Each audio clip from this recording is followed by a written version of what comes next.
Burada qalsın videoda. Tamam. Herkese salam, kanalıma hoş geldiniz. Ben Zeynep. Bugün yanımda həmkarım Fəxriyə var. Salam.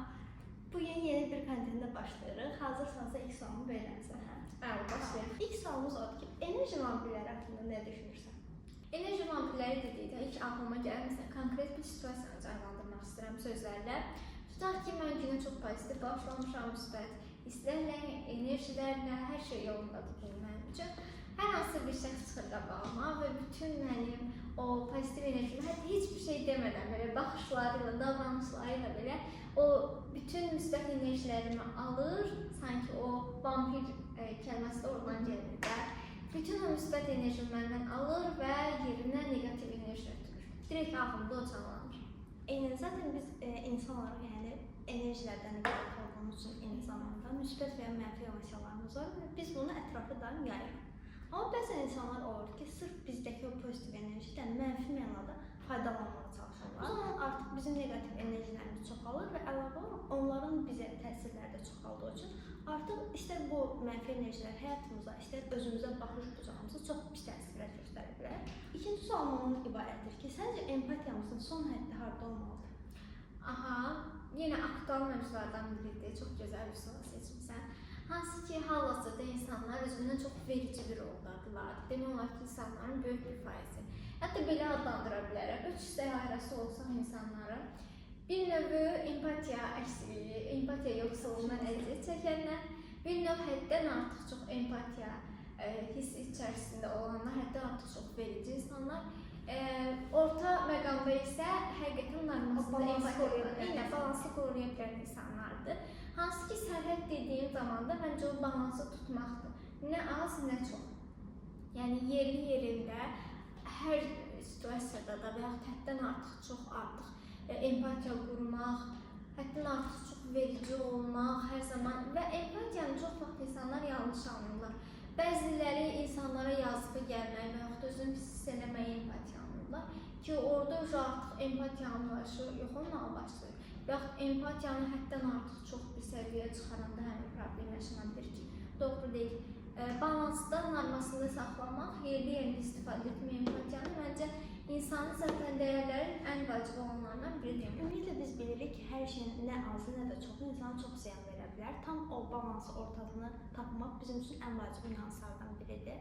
Və burada da biz empatiya deyən zaman kitabda oxumuşdum, xüsusən konfliktlərin yaranmasında qarşısını almaq üçün empatiya çox vacibdir. Məsələn, oradan bir кейs nümunə gətirsən, bir cütlük var, balayına gəliblər və uzaq bir yoldan səhər çatıblar belə deyim də otelə, amma boş otaqlar yoxdur. Həmin rezerv edilmiş otaqlar günortadan sonra belə deyim də boşalacaq.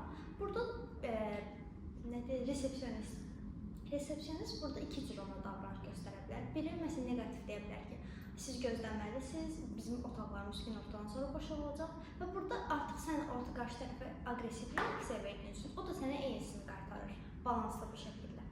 Amma burada empatiya qursaq biz necə olacaqdır? Mən sizi anlayıram, başa düşürəm və burada artıq həll yönündə olursan. Deyirsən ki, məsələn, mən sizə əşyalarınızı qoymaq üçün yer verə bilərəm, ya da məsələn üçün boş vaxtınızı dəyərləndirmək üçün yemək təklif edə bilərlər, ya da hovuzda gedib istirahət edə bilərlər, hansı ki, otaq boşalana qədər. Və burada empatiyanın önəmini görür ki, yəni empatiyasını yazığı gəlmək, fərqlənə dediyim və ya məsələn, özünü tam olaraq identifikasiya eləmək deyil, eyniləşdirmək deyil onunla bir yerdə. Sadəcə özünü qarşı tərəfi yerinə qoyursan ki, mən eyni situasiyada olsam necə hiss edərdim? Məsələn, mən o cütlüyün yerinə özümü qoydum bir anlıq, həqiqətən çox mənsi olardım. Həm uzaq yoldan gəlmişsən, həm yorğunluq, həm də insanın həqiqətən o, belə deyim də, həyat mərhələlərində yaşamaq istədiyi, doya yaşamaq istədiyi mərhələlərdən biri də budur. Çünki evlənmirsən və bunu dəyərləndirmək üçün gəlirsən, istirahət üçün və qarşılaşırsan belə bir situasiya ilə, əlbəttə ki, bu negativ təsir edir. Burada da empatiya qurduğumuz zaman qarşı tərəfin nə hiss keçirdiyini və nə hissi, niyə keçirdiyini başa düşürük. Bu zaman da reaksiyamız daha obyektiv olur, daha doğru olur deyə konfliktlərini qarşısına almış oluruq beləliklə.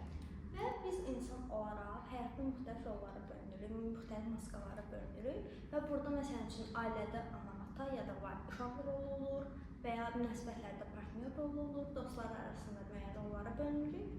Və eyni zamanda da bununla yanaşı bizim bir mənimiz də var, hansı ki, bu mənlər də bölünür, real, ideal, fiziki mən olaraq. Səncə onlar arasında o balansı necə yaratmaq lazımdır ki, rollar arasında öz mənimizi itirmir? Çox gözəl bir mövzunu yenə qeyd etmək istəyirəm. Hansı ki, bayaq qeyd etdiyim kimi, həyatımızın hər bir situasiyasında müxtəlif mühitlərdə bizim müxtəlif rollarımız var və həmin rollara uyğun olaraq davranmalı, istər hiss və emosiyalarımız, istər düşüncələrimizi həmin rola uyğunlaşdırmaq məcburiyyətindəyik. Amma nə vaxtsa bir rolda ilişib qaldığımız zaman həm öz real mənimizi görməkdə çətinlik çəkirik, həmçinin şəxsiyyət olaraq özümüzü tapmaqda çətinlik çəkə bilirik. Tutaq ki, belə bir nümunə verim. Hansı ki, çox ağır bir hərbi şəraitdə işləyən bir ata tutaq ki, ailə başçısı nəzərdə tutaq. İş mühitində o hərbiçi rolundadır tutaq ki, və ailə mühitinə gəldikdə o roldan çıxmayaraq gəlirsə, oradakı davranışlarını və yaxud qayda qanunu, qatı sərhədləri ailəsinə tətbiq etdiyi zaman əlbəttə ki, ailə üçün konfliktlər yaranacaq. Həmçinin o uşağın sağlam psixikada böyüməsi biraz təhlükə altında ola bilər. Və yaxud uşaq orada bir hərbiçi görmək istəmir əslində, bir ata rolunu görmək istəyir. Və yaxud evin xanımı orada bir həyat yoldaşı görmək istəyir. Ki, bunu başqa situasiyalarda nümunə çəkə bilərəm. Hansı ki, gəldiyim bir iş mühitində işləyən tutaq ki, hansısa bir xanım. İş mühitində rolundan çıxa bilmir, ailəsinə həmin roldakı stresi və yaxud qayda qanunu daşıdığı zaman yenə burada zərər çəkən, zərər görən ya uşaq olacaq, ya da ümumiyyətlə ailə daxili münasibətlər olacaq.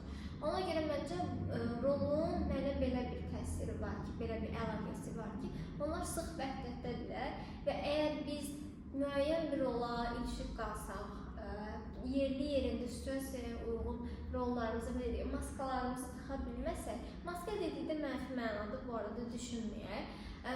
İnsanın əlbəttə ki, biz tutaq ki, mən buradakı fəxriyyə ilə evdəki fəxriyyə ayrı bir fəxriyyədir. Və maska dediyim zaman, mən evə girdiyim zaman bu tərzdə danışmıram və yaxud bu səmimiyyətdə olmuram, mən daha çox səmimi ola bilərəm və yaxud universitet şəraitində müəllimlərimlə bu səmimiyyətdə danışmıram tutaq ki. Və normal olaraq bunlar maskalardır ki, avtomatik olaraq bunlar bizdə qəlbləşmiş formada var və müsbət anlayışlar olaraq bunlar nəzərdə tutaq. Ona görə düşünürəm ki, harası bir rolda ilişib qalmaq öz müəllimimizin formalaşmasına və öz müəllimimizin formalaşmasında ciddi maneələr törədə bilər və zədələnmələrlə nəticələnə bilər. Xüsusən bu rollarda ilişib qalmaq məsələsi bizim ixtisasımızda da çox var. Məsələn üçün, sən seans otağında psixoloqsan və oradan çıxandan sonra artıq sən fəxriyyəsən, eyni zamanda məsələn üçün anavın, atavın qızısan ya da bacının, qardaşın, bacısı və ya qardaşsan. Ona görə də o rolları ayırmalıyıq. Və məsələn, universitetdə gedirsən, mənim başıma gəlib o. Universitet daxilində mən fərqli bir obraz kimi görürəm. Universitetdən çıxanda mənim əyləncə həyatım, sosial həyatım, sosial fəaliyyətlərim var da. Orada tamam fərqli bir Zeynəb kimi görürəm. Bəzi insanlar bunu ikiyüzlülük kimi qəbul edirlər ki, harası məsələn sən eyni deyilsən, hər kəs fərqli şəkildə davransan. Ki, olması gerəkən də budur əslində. Yəni biz harada necə davranacağımızı bilməliyik, ona uyğun hərəkətlərimizi seçməliyik. Düşünürəm ki, belə. Həmçinin qatılıram, xüsusilə də bizim ixtisasımızda və ümumiyyətlə psixoloqlar, yəni peşə olaraq da bu sıxlıqla görünən problemdir ki, tutaq ki, mən tamam müəyyən bir il ərzində psixologiyadan təhsil ala bilərəm və yaxud mənim peşəm ixtisasım psixologiya ola bilər, psixoloq ola bilərəm. Amma mən iş mühitində psixoloqam. Tutaq ki, xüsusilə dostlarla, azca biz məsələn təhsilimizi hələ davam etdiririk, rəfiqələrimizlə, dostlarımızla görüşdüyümüz zaman direkt bizi o baxış bucağından baxırlar psixoloq olaraq. Amma biz olmasa da və yaxud həmin mühitdə həmin şəxsin rəfiqəsi fəxriyyə və yaxud Zeynəb olaraq belə həmin roldan çıxış edirik. Hansı ki, burada rol qarşıması, rol çatışması da baş verir ki, qarşı tərəf də bunu anlamalıdır ki, tutaq ki, müəllim ixtisasında təhsil alırsan. Məsələn, durub orada, tamam, müəllimliklə bağlısan, müəllim gözünü, müəllim rolu ilə baxıb onun barədə danışmağın davamlı olaraq rol çatışması yaşamış olursan və mən orada real Zeynəblə danışmalıyım. Mənim dostum, rəfiqəm olan Zeynəblə. İmkanı yəqin ki, bilirsən, hansı ki, Çin fəlsəfəsidir. Buralara bir yerə Zeynəb yəqin ki, şəklini yerləşdirər. Sözlü şəkildə ifadə etməli olsaq, iki hissədən ibarətdir. Ağ və qara hissə. Ağ hissənin içərisində qara bir nöqtə, qara hissənin içərisində isə ağ bir nöqtə var. Və səncə bunun anlamı, mənası nədir? Əslində, bayaq biz emosiyalardan danışanda qeyd etdik ki, həyatımızda hər şeyi əslində doğru olmasa belə mənfi və müsbət anlayışları iki yerə bölünür. Hansı ki, bunların əslində arasında neytral olanlar da var, stabil olan şeylər də var. Və əslində bu ağın içərisində qara, qaranın içərisində ağ olması həyatımızdakı balansı göstərir. Hansı ki, yaxşılığın içərisində pislik, pisliyin içərisində yaxşılıq olur. Bizim həyatımız belə deyim, ağ-qara düşüncələrdən ibarət deyil. Bəzən narıncı da olur, bəzən mavi da olur, bəzən yaşıl da olur. Və biz onların harmoniyası içərisində yaşayırıq. Dediyimiz kimi fəlsəfəyə əsasən yaxşılar və pislər, yəni müsbətlər və mənfilər var. Hansı ki, ağ-qara rəngdə simvolik olaraq ona görə təsvir olunur. Əlbəttə fəlsəfi mənalar daha dərin ola bilər. Hansı ki, biz burada səthi olaraq danışacağıq bu mövzu ilə bağlı. Hansı ki, dediyimiz kimi həyatın mənfiləri və müsbətləri var. Bəzən biz o mənfiləri qəbul etmədə çətinlik çəkirik və yaxud bu mənfilərin ümumiyyətlə niyə var olduğunu sorğuluruq. Tutaq ki, belə düşünək. Həyatın həm mənfiləri var, həm müsbətləri var.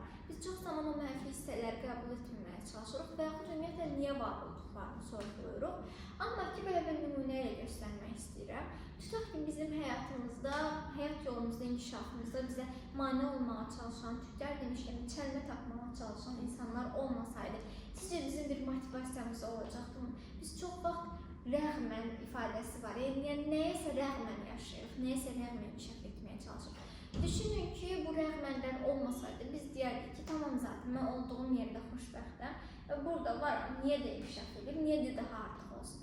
İnsanların daha çoxunu, daha artığını istəməsi və o yola çatmaq üçün çalışması zaten bu mənfilərə görədir. Son zamanlar sosial şəbəkələrdə də aktiv və müzakirə olunan bir sual sənə vermək istəyirəm.